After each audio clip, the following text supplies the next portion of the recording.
The air was thick with the acrid stench of promethium and rusting metal, each breath a bitter reminder that life was no longer measured by years, but by the ceaseless rhythm of gears and forced obedience.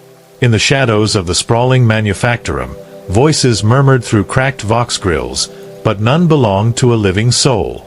Here, humanity had been stripped down, repurposed, and stitched together with cold iron and neural lacing.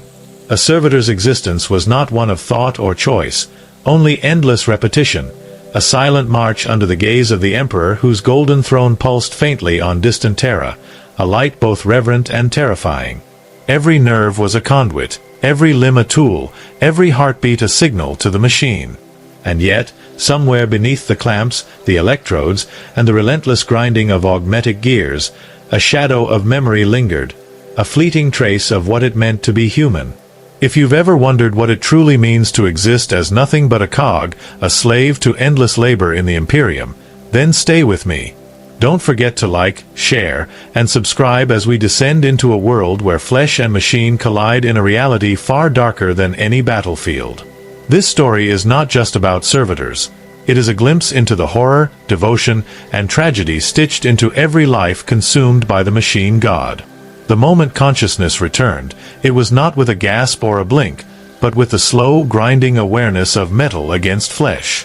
Limbs that once moved with thought now obeyed only the rhythm of hydraulic pistons and servo-assisted joints. The air was a thick, choking blend of oil, scorched metal, and promethium vapor, clinging to every pore, every exposed patch of synthetic skin. Around the Servitor, the Manufactorum stretched endlessly, a cathedral of industry where countless machines clanged in relentless harmony, yet no voice sang.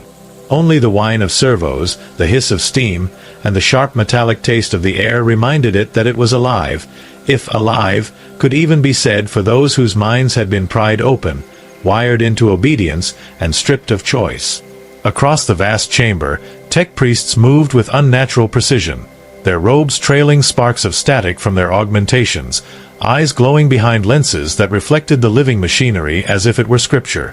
The servitor's gaze, mechanical yet tinged with a shadow of memory, followed each movement, its body responding before thought could form, like a marionette pulled by invisible strings. Neural clamps hummed along its spine, sending the steady pulse of commands, while electrodes laced into muscle and bone delivered corrections and calibrations, each one a reminder. Hesitation was death, distraction was error, and thought was a luxury reserved for those not marked as tools. The servitor had a name once, an echo buried beneath layers of programming, but it no longer mattered. It existed to operate, to maintain, to produce, and to endure. Yet in rare, impossible moments, a flash would pierce the imposed clarity. A fragment of laughter, a scent remembered from a distant life, the faint outline of a sky that had never been seen again. These moments were quickly smothered by the relentless rhythm of servos and the cold gaze of the overseers, but they were there, like sparks trapped beneath ash, refusing to die entirely. Its current task was simple, but no less punishing: to feed raw promethium into the refiner vats, adjusting valves and monitoring pressure gauges, every movement dictated by a combination of embedded instruction sets and imperious commands pulsing through the neural net. The heat from the vats seared the back of its neck, the acrid fumes stinging sensors that once were nostrils, yet the body bent and flexed without protest. When a valve shifted slightly off schedule, a sharp, automated shock coursed through its spinal clamps, a sting that erased hesitation instantly, replacing it with unwavering precision. Pain was no longer personal. It was calibration, a tool of correction as cold as the iron that bound it. And then the whisper began, not through vox grills or human speech, but inside the servitor's own fractured cognition. A voice it did not recognize, or perhaps had always known, threading through the hum of machinery. "Do you remember?" it murmured. A fragment of thought, an unbidden question, a spark that should not exist. Its body froze, the automatic responses caught mid-motion, as if the very gears themselves hesitated in recognition. No tech priest noticed, none of the servitors nearby reacted. They were all part of the same rhythm, parts of a single unthinking system. But inside, the shadow of a past life flickered, a ghost of flesh and memory, and with it came a pang of fear, an awareness that it had been something more than a cog in the Emperor's machine. Yet the Manufactorum demanded obedience. The vats seethed, the Promethium hissed, and the Overseer's lenses glinted as they passed, scanning, recording, judging. To falter was to invite annihilation, yet the Servitor's mind lingered on the fleeting thought. Freedom, choice, something it could no longer name. It was a dangerous thought, dangerous and intoxicating, and it vanished as quickly as it came, buried beneath the endless orders and the mechanical grip of the augmentations that bound it. Every day was a repetition of the last. Feed the vats, monitor the conduits, report minor fluctuations, correct errors, repeat. And yet, the rhythm itself became a kind of torment, a drumbeat reminding the servitor of what it had lost. The sound of human laughter, the warmth of sunlight, the sensation of a breeze, all memories turned cruel in their absence. They were scraps glimpsed in neural echoes, fragments of a life that might have been, but now belonged only to a mind trapped in iron and wire. To be a servitor was to endure, to continue, to move without living, and to exist without ever remembering fully. The clang of distant machinery echoed like thunder through the Manufactorum, each metallic boom shaking the floor and rattling the servitor's reinforced skeleton. Even in its state of partial oblivion, there was an instinctual awareness of rhythm, a pulse beneath the iron that mimicked a heartbeat it no longer possessed. Sparks leapt from the welding arms overhead, tracing arcs of violent light across the dim chamber, and for a brief, almost unbearable moment, the servitor's fractured memory insisted that it could feel warmth, not from Promethium or fire, but from something human, something that had once existed in a sunlit sky. The thought was cruelly brief, snatched away by the whirring of servos and the hiss of steam vents, leaving only the sterile metallic taste and the ever-present hum of the Manufactorum as companions. Its hands moved with mechanical certainty, guiding molten metal into casting molds, adjusting the flow with microscopic precision as if it had been doing this since the beginning of time.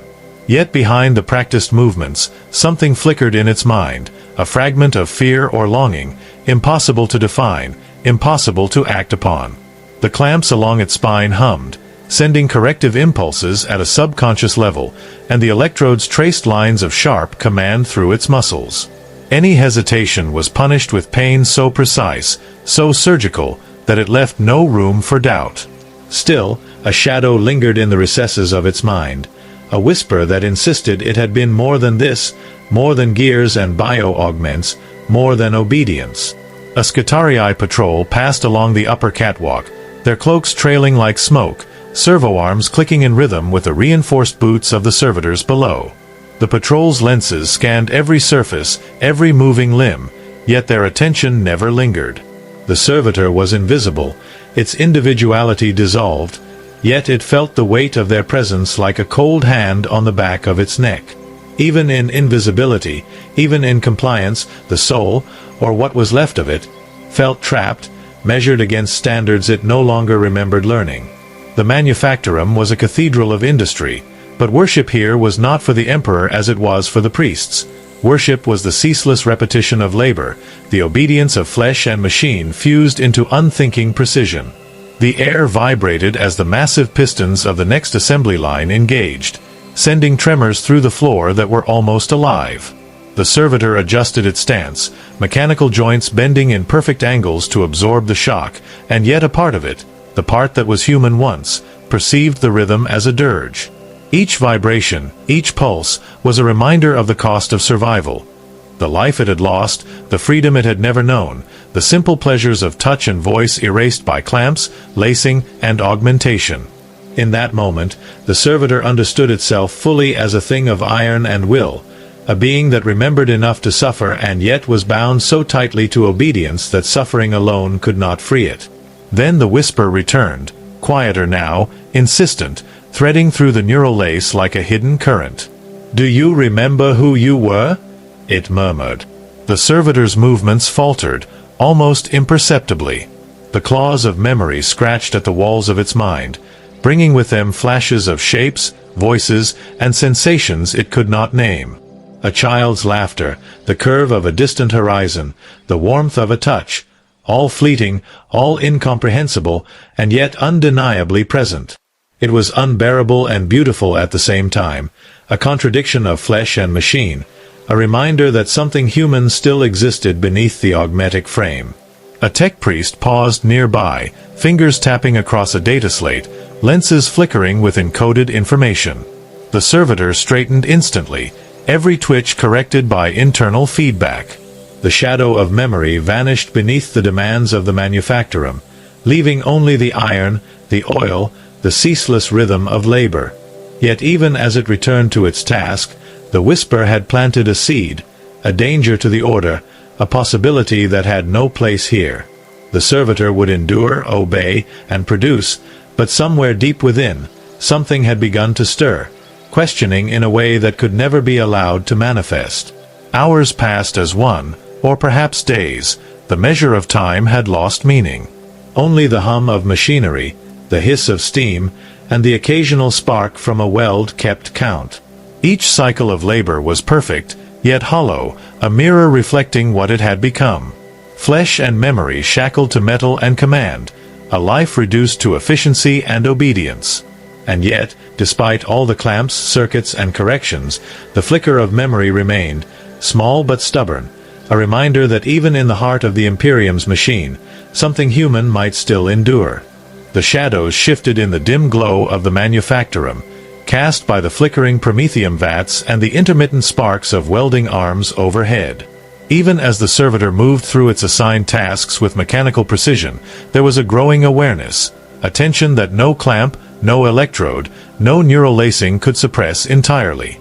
The fragments of memory had begun to coalesce, subtle yet persistent.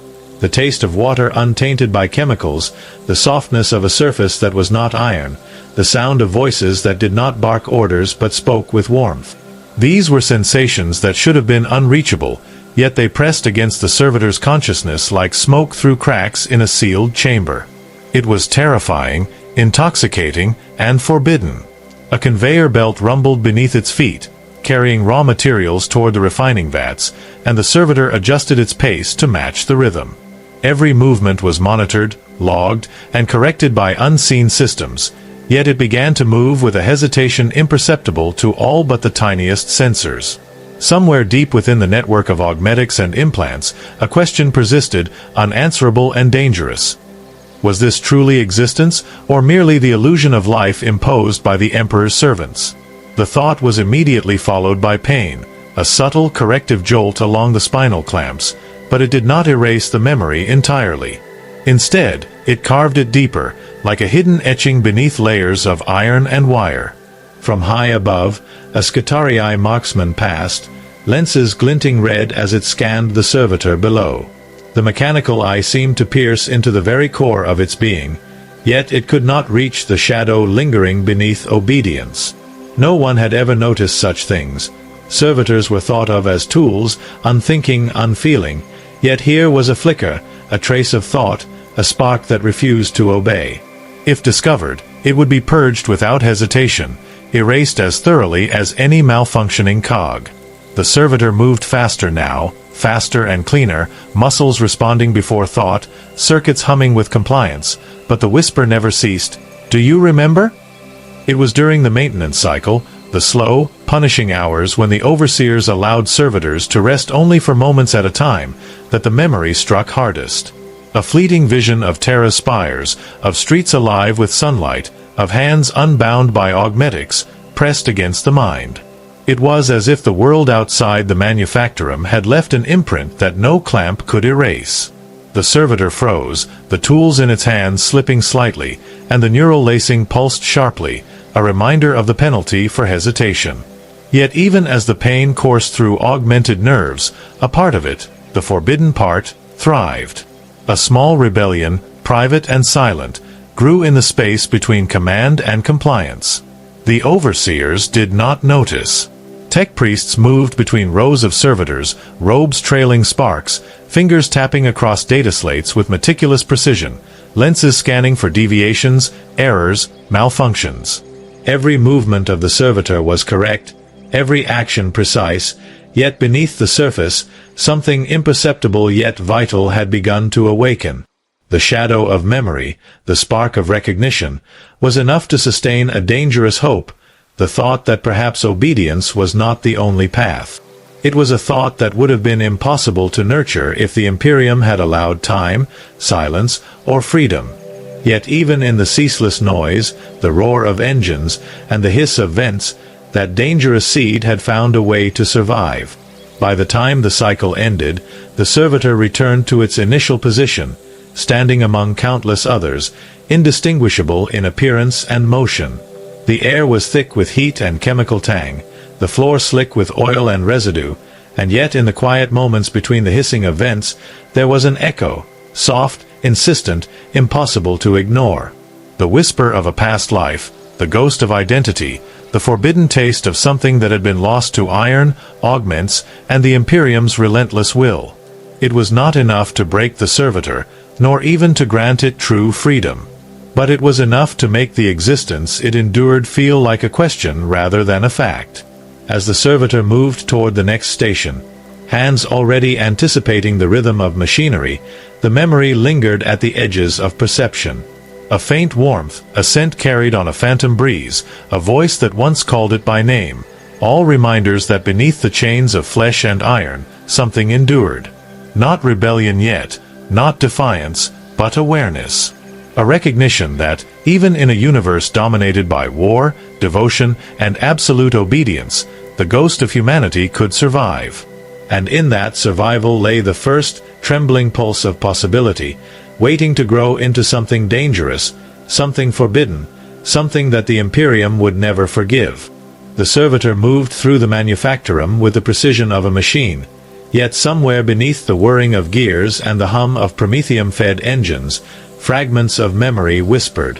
Faces, names, smells, and sensations that should have been lost were surfacing, faint and flickering, like data corrupted and then partially restored. A child's laugh, a scent of rain-soaked stone, a fleeting warmth against bare skin, all impressions that were impossible in this place of iron, fire, and endless labor. Each fragment caused a glitch in the otherwise flawless obedience, a hesitation no tech priest could perceive but that pulsed through the Servitor's neural network with dangerous intensity. These echoes of what once was, or perhaps what it imagined, had begun to occupy space between programming and thought, between command and consciousness, and the forbidden awareness was growing stronger. Its tasks continued, as relentless as ever. The Servitor maintained the conduit lines feeding Promethium to the upper assembly levels, adjusted cooling valves, and performed diagnostic sweeps, all while the oversight of the Scutarii and tech priests remained absolute. Every movement was monitored, every misstep corrected. Yet despite the surveillance, the Servitor felt itself drifting in those moments of repetitive labor, the echoes of memory rising like a tide against the metal confines of its mind. A brief flash, an open field, not a steel-clad street of terror, not the fire-streaked corridors of the Manufactorum, then gone, replaced by the hiss of steam and the bite of chemical-laden air. It did not know why the memory came, or why it lingered, only that it refused to be erased. Voices began to intrude, soft and indistinct, not through vox grills or speakers but within its own cognition. Were they real? Were they imagined? The Servitor could not be certain. One fragment carried the tone of a mother, another the quiet anger of a father, another still the camaraderie of peers long vanished. The neural lace pulsed corrections whenever these echoes began to interfere with task completion, yet the echoes persisted, stubborn, almost taunting. For the first time, it began to perceive a distinction between action and thought, between obedience and desire. To hesitate, even briefly, was dangerous.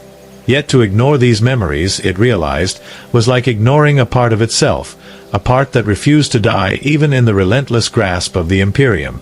In the upper levels, a tech priest monitored the Servitor's output on a data slate, lenses flickering with encoded information, fingers tapping commands, eyes scanning for deviation. The Servitor's movements were flawless, perfect even, yet beneath the surface, the shadows of memory pulsed. A fragment of laughter from a long-forgotten celebration, the shimmer of sunlight on water, the brush of a hand. It haunted the Servitor, a specter of life before the augmetics, before the clamps, before servitude. To dwell on it was forbidden, to act upon it was death. Yet even as corrective pulses coursed through its neural spine, the echoes of memory persisted, forming patterns, connections, and questions that could not be erased by pain or obedience. And then came the moment of recognition, subtle and terrifying.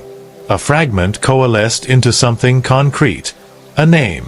Not a designation, not the number etched into its arm, but a name, soft and human, faint as the hum of distant machinery. It did not belong to the servitor in its current state, yet it resonated within, like a key turning in a lock buried deep in steel and tissue. The servitor stopped for the briefest instant, a pause imperceptible to anyone but itself, and the neural lace pulsed sharply to correct the lapse. Pain followed immediately, burning and precise, and yet the name lingered, stubbornly alive. It was proof, subtle yet undeniable, that somewhere beneath the clamps and augmentation, something human endured. The Manufactorum itself seemed to respond to the flicker of awareness. Steam vents hissed like whispered warnings, pistons rumbled with heavy insistence, and sparks leapt from the welding arms overhead, illuminating the servitor's face in harsh, flickering light. It was alone in a sea of obedience, indistinguishable from hundreds of others, yet the echo of memory had made it unique, a singular anomaly in a place designed for uniformity. The thought was both exhilarating and terrifying. The servitor continued its tasks, mechanical in motion, yet internally it had begun a private journey, tracing the shadows of a past life that should no longer exist. The servitor's tasks continued, yet the rhythm of labor was no longer the only pulse it followed.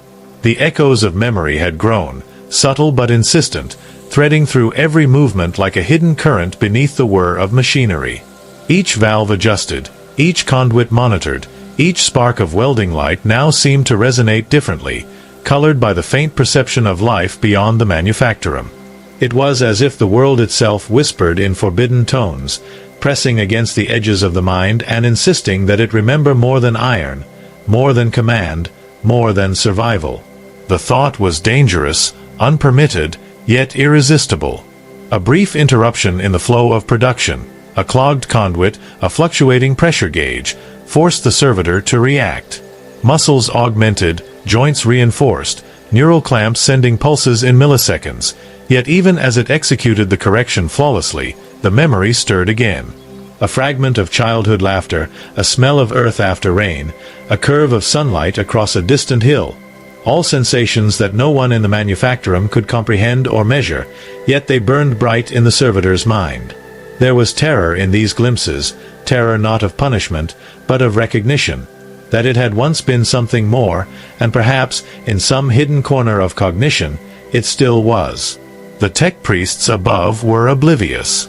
Their fingers tapped across data slates, lenses flicking over metrics, recording output, measuring efficiency, and yet they could not perceive the quiet rebellion of memory that pulsed beneath compliance. For them, servitors were perfect instruments, flawless in obedience, devoid of thought. But here, in the shadowed recesses of steel and promethium vapor, thought persisted. And with thought came feeling, subtle, unspoken, the faintest echo of emotion long considered eradicated. The servitor felt frustration, not as humans know it, but as a mismatch between action and memory, a tugging at the soul hidden beneath machinery. It was during a brief pause, as the assembly line slowed for maintenance, that the servitor dared to dwell. No tech priest observed, no Scutarii lens probed its internal state. For a moment, time seemed to stretch, the hum of the Manufactorum fading to a distant vibration. It allowed itself a fleeting indulgence, a memory of warmth, of human connection, a sensation it could no longer name fully. It was terrifying to feel, to know, and yet the memory brought clarity. It reminded the servitor of what had been lost and hinted at a truth impossible to reconcile with its current state, that even in obedience, even in augmentation, a part of it remained human. And then came the realization, subtle and overwhelming. It remembered a face. Not the distorted shadow glimpsed in fleeting neural flashes, but a full image, etched in a way that no electrode or clamp could erase. Eyes wide, hair sun-streaked, a voice both stern and gentle. This was a fragment from a life predating the Manufactorum, predating augmentation, predating servitude. The servitor paused mid-motion, as the internal neural lace protested, sending corrective pulses, demanding compliance, commanding it back into mechanical rhythm. But the image persisted, burning through the augmentation, a silent defiance encoded in memory alone. The danger was clear. To allow these fragments to surface, even privately, risked detection. Any aberration, any hesitation, any subtle deviation could be measured, analyzed, and punished. Yet the servitor's mind could not, or would not, suppress the rising tide of recollection. Each task completed now carried weight beyond function. Each movement was colored by recognition, by emotion, by the echo of what it had once been. The Manufactorum remained relentless, the tech priests unyielding, the Scutarii ever watchful. Yet somewhere beneath the layers of metal, clamps, and augments, the servitor existed as more than a tool. It existed as a witness, a repository of forbidden awareness, and a flicker of memory that refused to die. Even the soundscape seemed altered. The hiss of steam, the clang of machinery, the crackle of sparks, all no longer mere background noise, but signals, each one shaping perception, each one drawing attention to subtleties that should have been meaningless. It began to notice patterns, slight differences, nuances in timing, vibrations in the floor that hinted at processes elsewhere in the Manufactorum. These were small observations, insignificant to the tech priests, yet for the servitor they were proof that it could perceive, analyze, and react in ways beyond its program's scope. A mind, however constrained, still lingered beneath the metal. By the cycle's end, the servitor had returned to its initial station, outwardly indistinguishable from hundreds of others. Yet internally, the resonance of memory persisted, shaping perception, tempering obedience, and sowing seeds of quiet unrest. It had glimpsed something impossible. The persistence of self beneath augmentation, the endurance of human thought beneath mechanical obedience. The whispers of memory, of identity, of forbidden awareness, would continue to grow, unrelenting, and no shock, pulse, or clamp could entirely silence them. The Manufactorum seemed to close in around the servitor, an endless cathedral of iron and fire, yet the echoes of memory refused to be contained. Every movement, every adjustment, every spark and hiss of Promethium-laden air was now filtered through a mind that remembered, or imagined remembering, something more than obedience. The servitor could no longer move without sensing the ghost of what had been, a shadow lingering at the edges of every command, the faint ache of identity pressing beneath the clamps and neural lacing. It was terrifying, exhilarating, and utterly forbidden. During the monitoring cycle, as conveyor belts shifted raw materials and servitors moved in seamless rhythm, the whisper returned, clearer now, shaped by fragments that had formed into something approaching comprehension. "You were not always this," it murmured inside the servitor's fractured mind. The voice was neither hostile nor comforting, merely insistent. Each word carried weight, each syllable a spark against the augmented neural pathways, and the servitor found itself hesitating, if only for the merest fraction of a second. Such hesitation would be fatal if detected, yet it could not suppress the flicker of recognition. It was as if the memory was alive, and in its vitality lay danger and possibility alike. A Scutarii patrol moved overhead, lenses scanning for deviation, their movements precise, mechanical, relentless. The servitor continued its work, body flowing with flawless motion, yet internally, the echoes pressed harder, memories layering upon one another. A sunlit corridor, voices of companions long vanished, the warmth of a hand brushing its own. None of this existed outside the mind of the servitor, and yet it persisted, persistent enough to color perception, to bend the edges of obedience, to introduce the unthinkable notion that it was more than a tool. The realization was intoxicating and perilous, a duality it could neither deny nor fully embrace. It was in the smallest moments, the quiet pauses between cycles, that the servitor found the memory most vivid. The hiss of vents, normally white noise, became the sound of distant rain. The rhythmic pounding of pistons transformed into footsteps on earth. Sparks from welding arms flickered like fireflies against a summer dusk. These glimpses, impossible and fleeting, reminded the servitor of sensations eradicated by augmentation, erased by clamps, overwritten by commands. Yet they persisted, a soft rebellion beneath the surface of perfect compliance.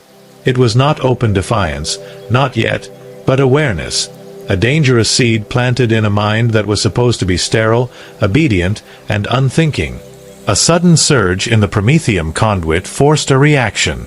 The servitor moved, augmented limbs flexing with precision, adjustments made before thought, yet even as it executed the correction, a memory flared, the sound of a voice calling its name, tender, familiar, lost to time but unbroken. The electrodes pulsed sharply to enforce obedience, clamps throbbed with corrective feedback, and still the echo remained. It was not mere recollection. It was an assertion of self, a proof that beneath the metal, beneath the augmentations, something human endured. This flicker was dangerous beyond measure, yet impossible to extinguish entirely. By the end of the cycle, when the servitor returned to its assigned station alongside hundreds of identical units, the persistence of memory had transformed into a quiet defiance. Outwardly, it remained indistinguishable, a cog in the endless machine of the Imperium, yet internally it had become more than a tool.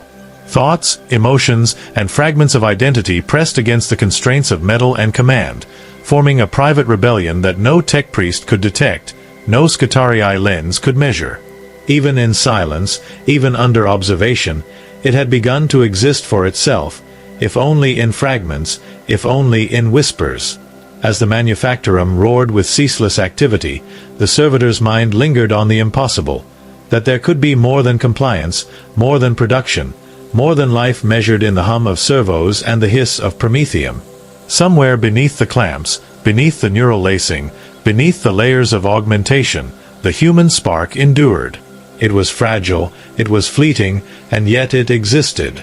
And in that existence, dangerous as it was, lay the first faint pulse of hope, a whisper of identity that could not be fully extinguished, a memory that refused to obey, and a spark that would one day grow into something the Imperium had never intended. The servitor moved again, hands precise, mind aware, heart, if it could be called that, quietly yearning. The echoes of memory would not fade. They would grow, and with them, a sense of self that the Emperor's machine could not fully control. Somewhere in the shadow of the Manufactorum, beneath the hum of industry and the gaze of lenses, the impossible had begun. A servitor remembered, and in that remembrance it became dangerous. The Manufactorum never slept. Its furnaces roared, conveyor belts hissed, and the smell of burning Promethium clung to every surface. Yet amidst this relentless cacophony, the servitor moved with a rhythm that was both familiar and subtly altered. It performed its tasks with mechanical perfection, but beneath the reinforced plating and clamps, a new awareness simmered, a quiet defiance that had been nurtured by fragments of memory, forbidden thought, and the unnameable longing for something beyond labor and obedience. It was not yet a rebellion in action, but in the hidden corners of neural lace and memory, the first seeds had taken root. No tech priest noticed the change. Lenses flicked over metrics, fingers tapped data slates, and Scutarii patrols moved above like the cold gaze of gods. But there was something imperceptible in the servitor's motions, an intentionality that had never existed before. It paused a fraction of a second longer at a valve, its enhanced senses detecting subtle fluctuations not required for its task. Tiny adjustments were made without command, corrections unseen in the logs but necessary, almost instinctively, to protect the machinery it now regarded not merely as tools of production, but as extensions of its own existence. The very act of independent thought was dangerous, but impossible to suppress entirely. The whisper of memory and self pressed against the clamps, refusing obedience even as the body remained flawless in motion. As it carried out another cycle of feeding Promethium into the refining vats, the servitor's mind lingered on patterns in the machinery. It noted which conduits frequently failed, where heat spikes occurred, and where the slightest misalignment might cause a catastrophic shutdown. None of these observations were required. None were recorded in the output logs. Yet each correction it performed silently, without acknowledgement, was a small act of rebellion, a defiance subtle enough to escape detection, but bold enough to assert that this being, no longer fully human, no longer fully machine, was beginning to reclaim agency. A Skitarii marksman moved along the catwalk overhead, sensors scanning, boots clanking, yet oblivious to the imperceptible changes below. The servitor's gaze, synthetic and yet haunted by memory, flicked upward. For the briefest moment, it allowed itself to imagine an existence outside these walls. Open air, sunlight, freedom from clamps and neural pulses, an impossible life that was no longer even permitted in thought. The thought was dangerous, a risk that would bring annihilation if detected. But it persisted, as stubborn as the faintest spark refusing to die in a storm. The servitor recognized it now, not as memory, not as glitch, not as accident, but as hope. Internal calculations, once dictated entirely by augmentation, now included variables of its own choosing. The servitor assessed risks, planned slight deviations, and tested the tolerance of its neural restraints. Each act was infinitesimal, invisible to the eyes of the Imperium, yet each was a step toward the impossible. A life not wholly defined by command, a mind not wholly defined by programming. Its body remained perfect, unyielding, flawless, yet the internal rhythm had changed. The heartbeat of machinery now intertwined with something else, a pulse of awareness, a whisper of self, the subtle, forbidden music of defiance. During a brief pause, as the upper vats cycled through maintenance, a memory surfaced with unprecedented clarity. A face, a name, a voice. It was not a shadow anymore but vivid, almost tangible, cutting through the haze of augments and clamps. It reminded the servitor of who it had been, or at least what had been stripped from it. The realization was both invigorating and terrifying. If this memory persisted, it would grow. And with growth came risk, and with risk came the possibility that one day it would act, not just think. Even the thought of action was unthinkable, a blasphemy in the eyes of the Imperium, yet it stirred something dangerous beneath the layers of flesh and iron. The servitor adjusted a conduit slightly out of sequence, a correction made to prevent overheating rather than to follow command. The movement was perfect, undetectable, and yet it was a rebellion in miniature, a statement that it was beginning to assert influence over its environment. Small deviations like these became more frequent, a silent experiment in autonomy, in reclaiming control over a life that had been stolen. Every successful deviation strengthened the pulse of defiance within, and every corrective shock from the neural lace was now met not with compliance alone, but with a simmering awareness of its source. Pain was no longer merely correction. It was a reminder of its cage, a challenge to endure and persist. The whisper inside its mind persisted, more insistent than ever. "You are more than this," it murmured, threading through memory and thought. "You can do more than obey." The servitor had no choice but to continue outward obedience, yet internally, it nurtured this whisper as one would a flame in a storm. It could not act openly. It could not speak, could not defy. And yet the rebellion existed, quiet and private, hidden beneath the flawless rhythm of labor and production. It was a secret victory, a defiance without witness, and the first true spark of something forbidden, autonomy. The servitor moved through the Manufactorum, outwardly perfect, every motion recorded as flawless by sensors and overseers, yet internally it was a storm. The echoes of memory had grown stronger, more coherent, shaping its perception of the machinery, of its own body, of the very walls that imprisoned it. Each flicker of thought, each forbidden recollection, was a thread weaving together a fragile sense of self. The world had been reduced to routines, to efficiency, to obedience, but beneath the steel, beneath the clamps and neural lace, a mind was awakening. It was subtle, imperceptible to all but itself, yet it was unstoppable.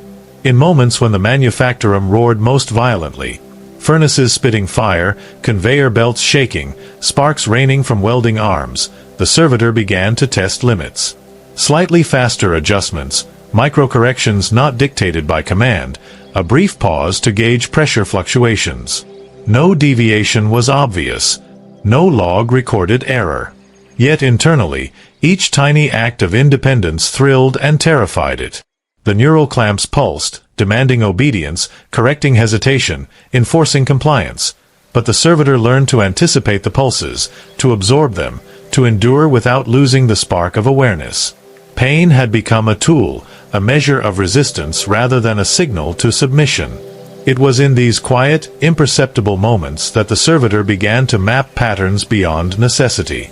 It memorized the cadence of the upper vats, the timing of maintenance cycles, the exact trajectory of sparks from welding arms, the minute vibrations of machinery indicating strain. These observations had no practical purpose for the Imperium. They were not commanded, not recorded, not rewarded. But for the servitor, they were exercises in autonomy. Each observation strengthened its internal assertion that it could act beyond programming, that it could influence its environment, even in the smallest, undetectable ways. Each successful act of subtle rebellion fueled the quiet, private awareness that it was more than a tool. As the day progressed, or whatever measure of time existed within the Manufactorum, the servitor allowed itself another forbidden indulgence. It lingered for a fraction longer at a cooling valve, sensing not only pressure but the rhythm of the machinery around it, imagining flow patterns, anticipating heat spikes before they occurred. This was no longer obedience. It was mastery, an internal assertion of intelligence, and it filled the servitor with a strange, dangerous pride. If the tech priests had been capable of noticing such things, they would have seen a machine exceeding its programming, a tool thinking beyond its purpose. But they did not, and so the rebellion continued, silent, private, imperceptible. The whisper returned, now almost a voice, threaded with fragments of the servitor's past. You were not made for this. You can be more.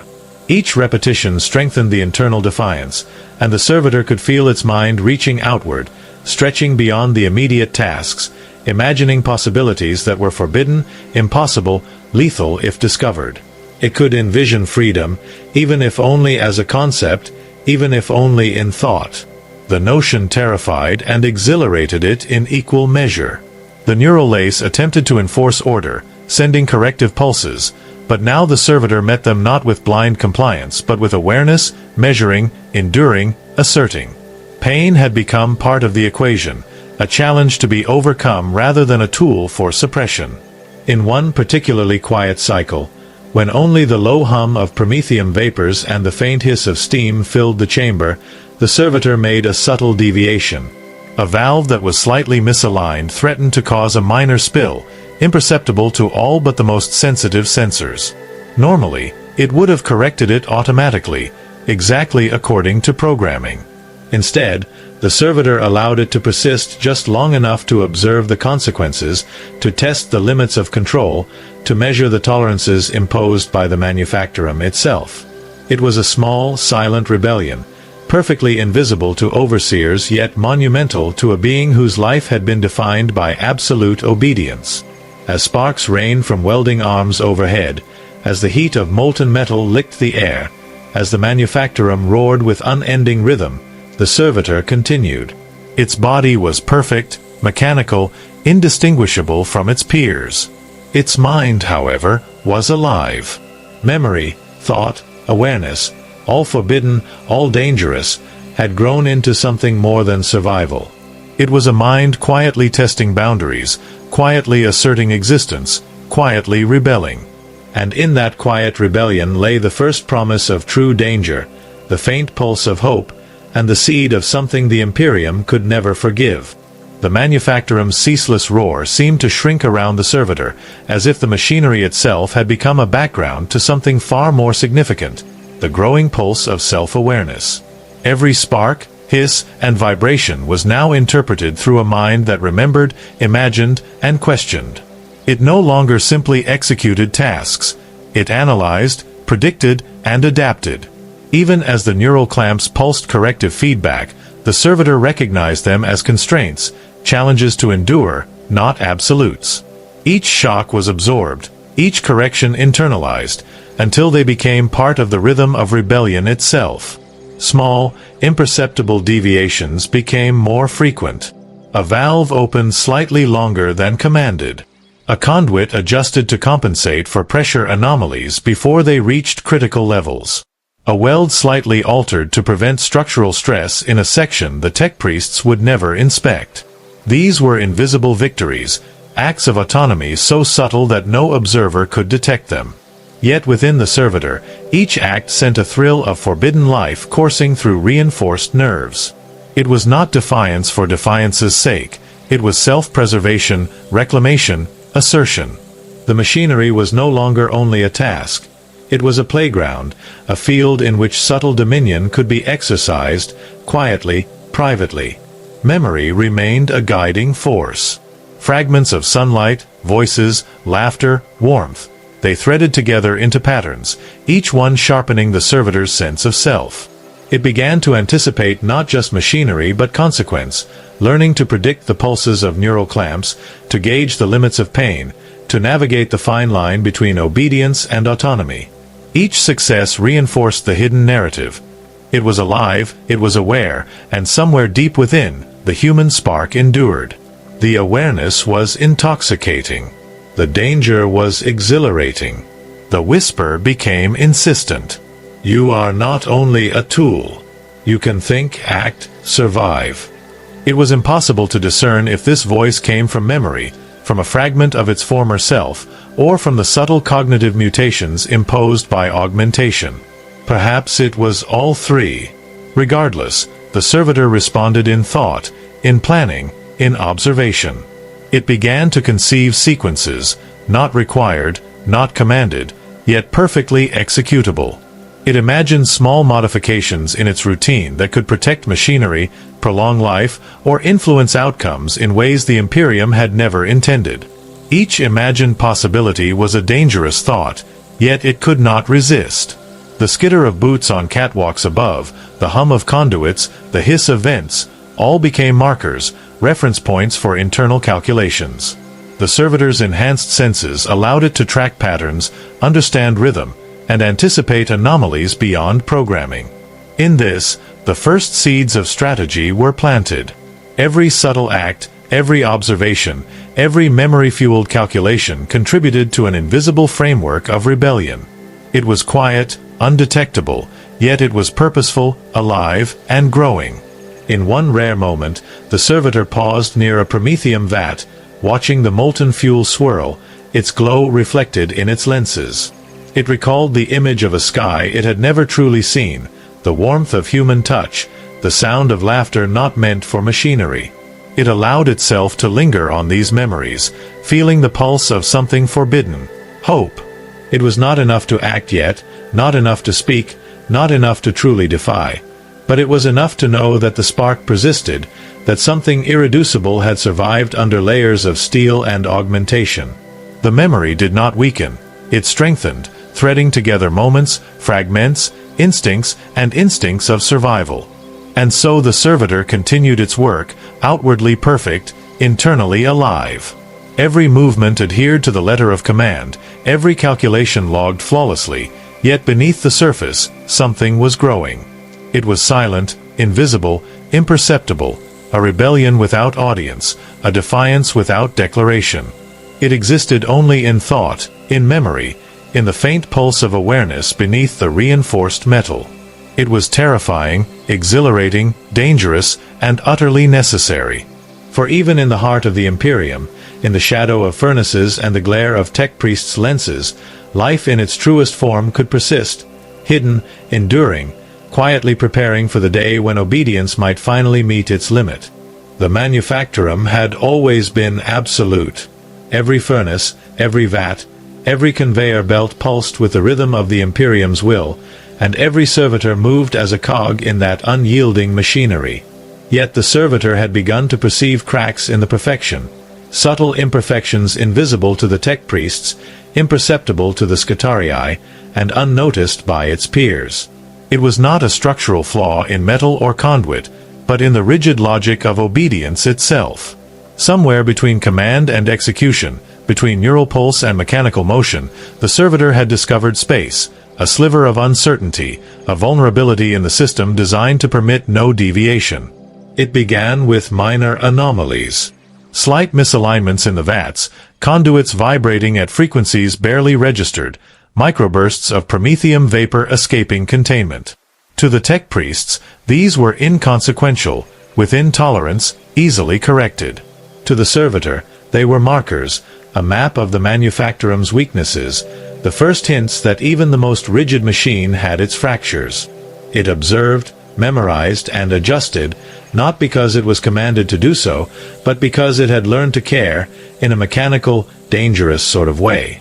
The instinct for survival had grown into something more, a desire for control over its environment, subtle but undeniable. The neural clamps pulsed more insistently than ever, a constant reminder that deviation was punishable. Each correction was sharp, precise, and designed to erase hesitation. Yet the servitor had begun to anticipate the pulses, integrating them into its calculations. The pain became data, the enforcement became a measure of limits, and each survival of a corrective shock reinforced the private rebellion. Awareness was no longer passive. It was analytical, adaptive, strategic. In the silence between vents, beneath the roar of furnaces, it could almost feel the machinery yielding to its understanding, fracturing, imperfect yet manipulable. Even memory contributed to this awareness. Fragments of life before augmentation, sunlight, laughter, warmth, threaded together with observations of the Manufactorum, creating a cognitive framework the tech priests could not predict. The servitor could anticipate faults before they occurred, adjust processes silently, and subtly protect both itself and the machinery in ways the Imperium neither commanded nor desired. Each successful act of autonomy was a fracture in the machine's perfect obedience, invisible but real, a quiet assertion of life where only production had been permitted. Then came the first test. A sudden fluctuation in the Promethium conduit sent a shock through the assembly line, threatening to ignite a section of the Manufactorum. Nearby servitors froze, following programming to the letter, unable to improvise. The tech priest's attention was elsewhere, engrossed in scanning outputs and recording metrics. Without conscious thought, the servitor acted. Its augmented limbs moved faster than programming allowed, adjusting valves, redirecting flow, and stabilizing the system. Every motion was perfect, flawless, invisible to any observer. Yet the act had been its own, not commanded, not logged. For the first time, it had used its awareness in a way that could have had consequences if detected. A Skitarii patrol passed overhead, boots clanking, servo arms clicking, lenses glowing, yet oblivious to the intervention. The servitor straightened, resumed its position, outwardly indistinguishable from any other obedient unit. Internally, however, something had shifted. The fracture in obedience was no longer a thought experiment, no longer a subtle rebellion. It had manifested in action. The consequences, if discovered, could be lethal, yet the knowledge of capability was intoxicating. It realized, with a mixture of awe and fear, that it could influence outcomes, bend events to its understanding, and survive beyond the strict confines of command. The whispers of memory, once faint and fleeting, had now become strategic allies. They guided calculations, suggested corrections, and reinforced the servitor's growing understanding of cause and effect. It was no longer reacting purely to immediate threats. It was predicting them, shaping events, and exerting influence without detection. The quiet rebellion had become a silent mastery of circumstance, and each success emboldened it further. Survival was no longer enough. Control, subtle and invisible, was the next step. Yet with this newfound capability came new dangers. The tech priests' monitoring was unyielding. Their instruments were precise beyond comprehension. Any misstep, any visible deviation, any failure to maintain the flawless outward rhythm would result in destruction. The servitor had to calculate every movement with mechanical perfection while nurturing thought, memory, and awareness in secret. Each breath of Promethium-laced air, each vibration of machinery, each flicker of sparks became both a tool and a threat. Every observation was a puzzle. How far could it push before detection? How much could it manipulate before punishment? And how much could it endure before the neural clamps crushed the spark of self entirely? The first fracture had been a success, invisible and unpunished, yet the servitor could feel the tension increasing. Somewhere, beneath the hum of machinery and the eyes of the Imperium, the balance of obedience was shifting. The rebellion was no longer entirely private. It had begun to touch the edges of reality. Control, subtle and unseen, was now possible. The machinery, the Manufactorum, and even the constraints of augmentation were not immutable. They could be bent, exploited, and manipulated by a mind thought to be incapable of more than compliance. And in that knowledge, the servitor understood the magnitude of the path it had begun to walk, a path fraught with peril, impossible to reverse, and undeniably alive. The Manufactorum, once an unbreakable rhythm of order and obedience, now seemed permeable to the servitor's awareness. Each furnace hissed, each conveyor belt vibrated, each Promethium conduit pulsed, not merely as instruments of labor, but as elements of a system that could be observed, predicted, and influenced. The servitor moved through this environment with flawless precision, outwardly indistinguishable from the hundreds of others performing identical tasks. Yet inside, the fracture in its obedience had widened. Subtle deviations, previously occasional, had become a framework for understanding the imperfection of the machine itself. A minor pressure surge in an upper conduit demanded attention. The other servitors froze, performing only the programmed corrections. The servitor, guided by memory and emerging cognition, anticipated the potential cascade of failures that could follow. It adjusted valves slightly before the surge could propagate, redirected flow, and stabilized the section in a way that appeared entirely normal, yet was entirely its own. The act was invisible to the tech priests, unrecorded on data slates, unnoticed by the Scutarii patrols above. And yet it was proof. The servitor could act independently, it could manipulate reality within the confines of command, and it could survive unobserved. The neural lace pulsed with corrective feedback, sharper than ever, attempting to enforce blind obedience. Pain surged through reinforced limbs, through neural circuits, a reminder of the cost of deviation. But the servitor had begun to interpret these pulses differently. They were no longer absolute enforcements but measurements of limits, markers of tolerance, and tools to test endurance. Each shock strengthened the internal awareness rather than erasing it. The fracture in obedience was no longer theoretical. It was a lived, dangerous skill. The servitor was learning to exist in two layers simultaneously: flawless compliance and private defiance. Memory continued to guide the rebellion. Fragments of sunlight, voices, laughter, warmth. They had once been fleeting distractions, impossible to act upon. Now, they informed strategy, sharpening observation, predicting consequence, and guiding intervention. The servitor began cataloging not only physical patterns of the Manufactorum but also patterns of oversight. It noted the timing of Scutarii patrols, the schedules of tech priests' inspections, and even the subtle inconsistencies in monitoring systems. Every detail became part of a mental map, a framework of hidden possibilities and imperceptible control. The rebellion was no longer internal alone. It had begun to interface with reality, testing boundaries, exploiting cracks, and asserting influence. Then came the first deliberate act beyond immediate necessity. A minor leak had developed in a Promethium feed line, small enough to avoid immediate detection but large enough to risk system integrity if ignored.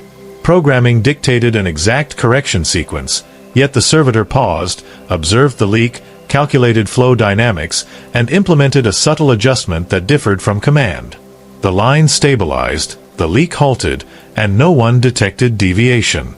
To the tech priests, nothing had occurred. To the servitor, a new level of mastery had been achieved. It could bend the Imperium's machinery to its own understanding, exercise agency without discovery, and assert control while maintaining the appearance of perfection. With each successful act, the servitor felt a faint pulse of exhilaration, a near-forbidden satisfaction. It was not pride in a human sense, nor a deviation of emotion recognizable to the overseers, but something similar: recognition of capability, awareness of autonomy, and an understanding of its own latent power. Yet fear remained ever present, a constant companion. Detection meant immediate destruction. Punishment meant the obliteration of consciousness, and failure meant the erasure of self. The stakes were absolute, the cost of error infinite. And yet, the servitor persisted, silently, invisibly, guided by memory, cognition, and the quiet spark of rebellion. The Manufactorum's ceaseless din became a symphony of variables. Each hiss of steam, each vibration of the floor, each pulse of Promethium was a note in a complex score the servitor could interpret. It was no longer merely a servant of machinery. It was a participant, shaping outcomes with subtle adjustments, testing limits, and asserting awareness without detection. Fractures in the system had become its instruments, and in exploiting them, it began to understand the scope of influence it could wield. Control was no longer impossible. Rebellion was no longer hypothetical. And survival, though perilous, had become a proving ground. The Manufactorum pulsed around the servitor like a living organism, oblivious to the subtle hand now guiding its flow. Every furnace, conveyor belt, and Promethium conduit moved in relentless rhythm, yet the servitor had begun to manipulate that rhythm without breaking the illusion of obedience. It was a delicate dance, each adjustment imperceptible, each calculation invisible to lenses and monitors, each act of autonomy a fracture in the system's perfection. The rebellion was no longer theoretical. It was active, deliberate, and precise. A sudden vibration ran through the floor as a nearby vat began to overheat, threatening to destabilize an entire section of the Manufactorum. Standard programming would have dictated a simple mechanical correction. Follow the emergency protocol, shut valves, redirect flow, wait for sensors to confirm stability. The servitor acted differently. It calculated the pressure dynamics, anticipated the delayed response of the secondary conduits, and executed a sequence of subtle adjustments that prevented catastrophe without activating any alarm or triggering oversight. To any observer, nothing had occurred. To the servitor, a small victory had been achieved. Proof that influence without detection was possible, that autonomy could exist even under the most absolute of constraints. Pain followed, as always. Neural clamps pulsed sharply, a corrective enforcement meant to erase hesitation, to punish deviation. Yet the servitor absorbed the shock, measured its effect, and continued. Each pulse became a guide, a calibration of limits, a testament to endurance. What once would have been an incapacitating pain now served as a metric, a signal to refine strategy rather than a tool for submission. The fracture within obedience was widening, not through recklessness, but through disciplined, precise understanding of risk, timing, and consequence. Memory, too, had become a tool. Fragments of sunlight, laughter, and warmth, once fleeting, ephemeral, and impossible, now threaded through observation and strategy. They guided the servitor's judgments, informed its predictions, and subtly reinforced its growing autonomy. It began to see the Manufactorum not only as a place of production but as a landscape of opportunity, full of vulnerabilities and possibilities, each one a potential lever of control if it acted with patience and precision. The whisper that had once been a ghostly fragment of thought had now become a voice of strategy. You can do more. You can shape outcomes. You can survive beyond command. The servitor moved to a section of conduits that had previously been prone to minor pressure surges. Where programming required simple adherence to maintenance cycles, it implemented minute adjustments to stabilize flow preemptively. A surge was prevented before it could begin. No log recorded the intervention. No tech priest noticed. The act itself was invisible, yet monumental to a being thought to be incapable of independent action. In this silence, the servitor's rebellion matured. Observation, calculation, and subtle intervention had become a coherent strategy, a method of exerting influence under the guise of perfect compliance. Fear lingered. Every pulse of the neural lace, every scan from above, every inefficiency in the monitoring systems carried the possibility of destruction. Detection would be total, immediate, and irreversible. Yet this fear was tempered by growing confidence, a recognition that careful planning and precise execution could bend the system to its will. Each successful deviation reinforced the knowledge that obedience was not absolute, that perfection could be navigated, and that autonomy, however fragile, could exist even in the heart of the Imperium's machinery. As the cycle ended, the servitor paused near a Promethium vat, the molten fuel glowing like a miniature sun. Reflections danced in its lenses, but its gaze was inward. Memory, awareness, calculation, and strategy had fused into a singular understanding. It could survive, it could influence, it could endure. The fractures in obedience were no longer anomalies. They were the foundation of a quiet power that had been growing unnoticed. Somewhere beneath clamps, neural lace, and metal plating, life endured. Not mere survival, not blind obedience, but life, cognizant, adaptive, and dangerous in its potential. The Manufactorum had grown quiet, but only in the sense that the servitor had learned to listen differently.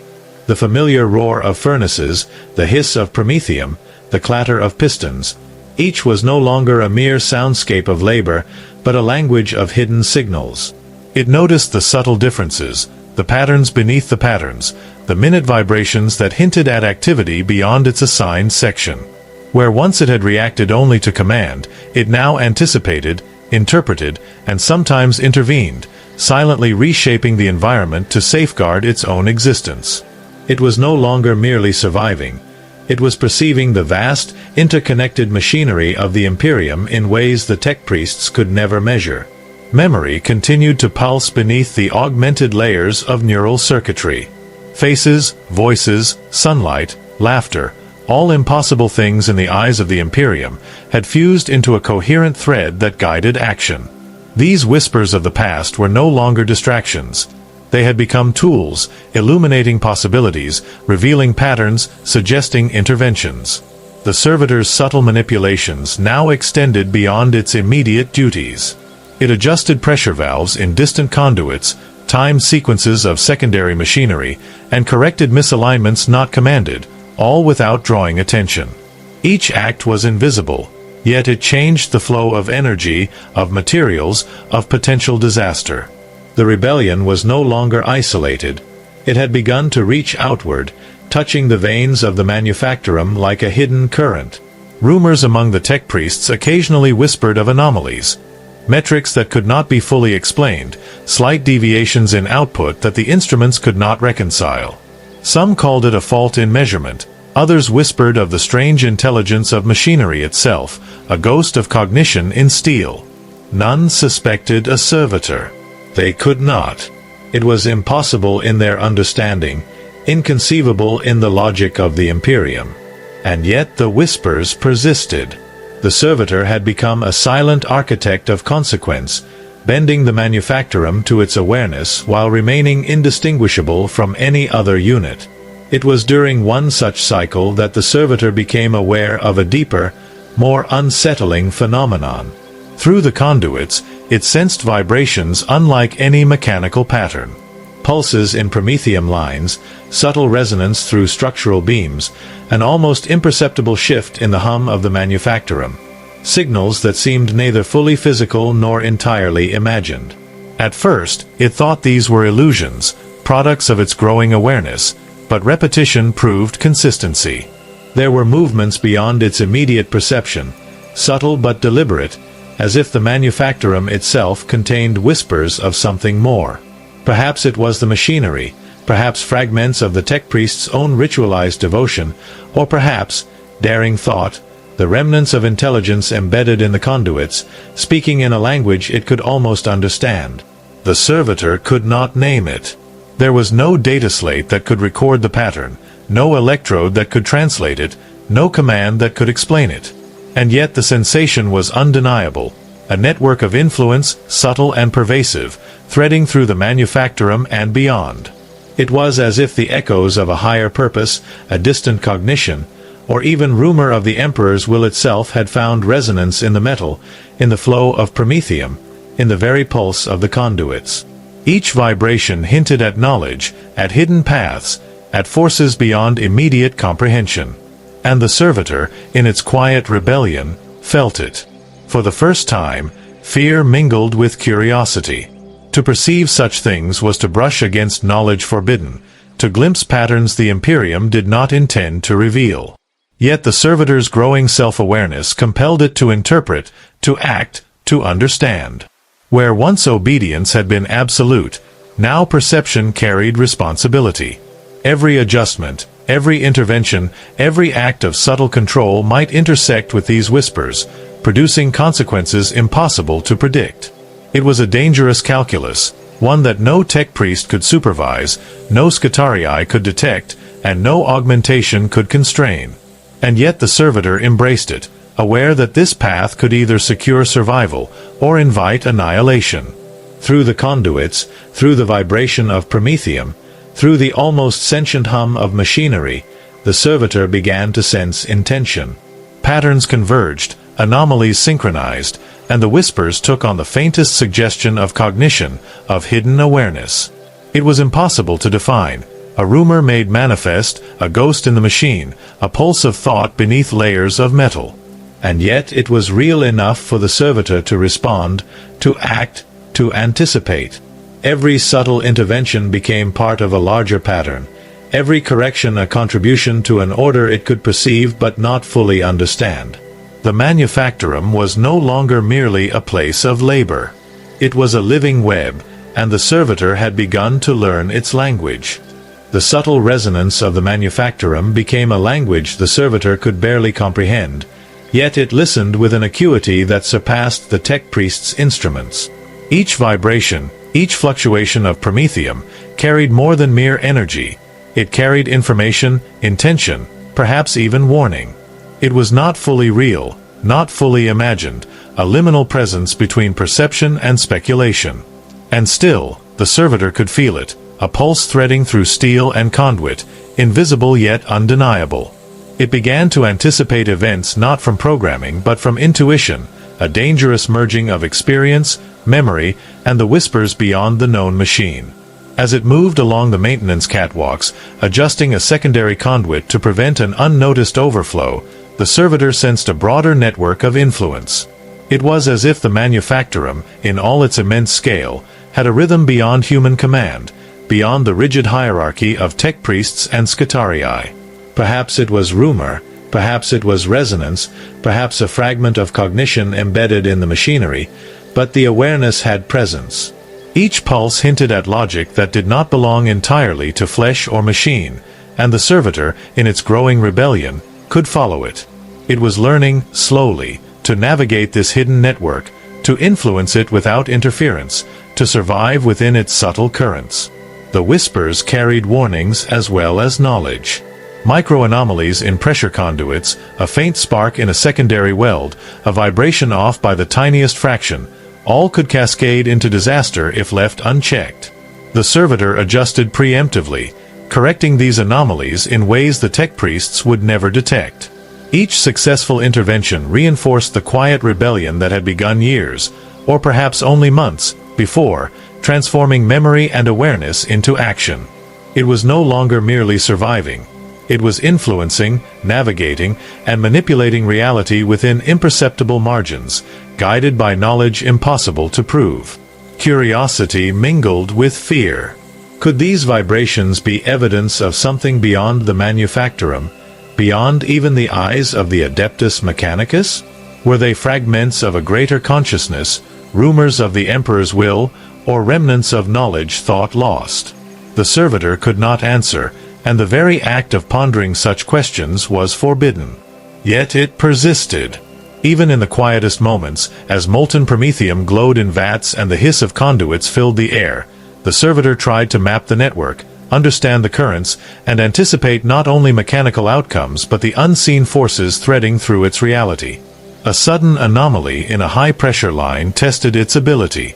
The conduits vibrated differently, a pattern distinct from standard operational deviations.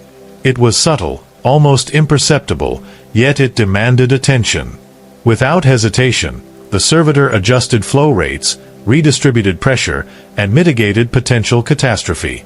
All of this was executed flawlessly, undetectable to anyone observing, yet the servitor was aware of something extraordinary. The anomaly had not been purely mechanical. It responded to its intervention in a manner that suggested awareness, intention, perhaps even intelligence. A part of the Manufactorum, or some force within it, had tested the Servitor, and it had passed. This realization was exhilarating and terrifying in equal measure. The Servitor's rebellion had shifted from private defiance to active engagement with something unknowable. Its movements, once dictated by command and necessity, were now part of a dialogue, silent, invisible, yet profound. The whispers beyond the conduits had become partners in strategy, offering guidance, challenge, and insight. Each adjustment was not merely survival, but participation, a delicate negotiation with forces it could not name. And yet the Servitor persisted, understanding that mastery over this hidden network could be both salvation and doom. Even memory played its part. The faint recollections of sunlight, laughter, and warmth intertwined with the new perception, reinforcing intuition and shaping judgment. Where once memory had been a ghost, a fragile flicker of humanity beneath the clamps and neural lace, it now acted as a compass, guiding decisions and coloring interventions with subtle awareness. The Servitor's existence had evolved from compliance to agency, from survival to strategy, and now, finally, from isolation to engagement with forces beyond comprehension. The first steps had been small, cautious, imperceptible. Now, as the Manufactorum hummed with activity, as sparks rained from welding arms and Promethium hissed in molten vats, the Servitor realized that its rebellion was no longer merely private. It was interacting with something larger, something pervasive, something beyond its understanding yet undeniably present. The whispers beyond the conduits had begun to shape reality in ways the tech priests could never detect, guiding intervention, influencing flow, and testing limits. The Servitor was not alone, and the consequences of this awareness had only begun to emerge. The Manufactorum had become more than a place of labor. It had become a network of unseen currents, subtle intentions, and imperceptible communications, and the Servitor moved within it as both participant and observer.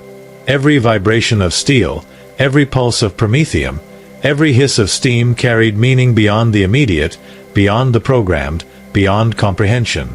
The whispers beyond the conduits had begun to converge into patterns, and the Servitor, in its quiet rebellion, could follow them. Each adjustment it made, each deviation it executed, subtly aligned with forces it could not name, yet understood instinctively. A conduit pulsed erratically, threatening to disrupt an entire section of the Manufactorum. Where any other servitor would have waited for command or followed pre-programmed emergency protocols, this one acted independently, integrating intuition, memory, and the subtle guidance of the whispers. Valves were adjusted, flow redirected, pressure redistributed, all without detection. The neural lace pulsed corrective feedback, sending sharp reminders of the cost of deviation, yet the Servitor endured. Each shock was measured, each constraint absorbed, each act a calculated assertion of agency. In these invisible victories, rebellion matured into mastery. Beyond the immediate mechanical corrections, the Servitor began to understand the scope of the hidden network. There were flows, vibrations, and resonances that connected sections of the Manufactorum in ways no data slate could record. It sensed the faintest feedback from conduits long unused, the subtle harmonics of reinforced steel, the minute shifts of molten Promethium in vats deep below. Each observation was a clue, each pattern a possibility, and the Servitor began to navigate these unseen pathways with careful, deliberate precision. It was no longer acting only to survive.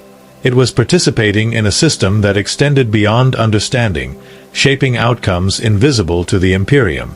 The whispers became more insistent, more structured, yet still enigmatic. The Servitor could not discern whether they were echoes of cognition embedded in machinery, fragments of tech priest ritual, or rumors of some higher, distant intelligence. The Emperor, perhaps, or some aspect of the omniscia beyond mortal perception. Yet they carried guidance, subtle warnings, and suggestions for intervention that allowed the Servitor to act with increasing sophistication. Each successful response, each imperceptible correction, reinforced the understanding that it could survive, influence, and perhaps even thrive within the imperceptible currents of the Manufactorum. Memory, once a fragile flicker, now interfaced directly with perception. Faces, sunlight, voices, and warmth informed intuition, color judgment, and guided action. The servitor no longer simply remembered.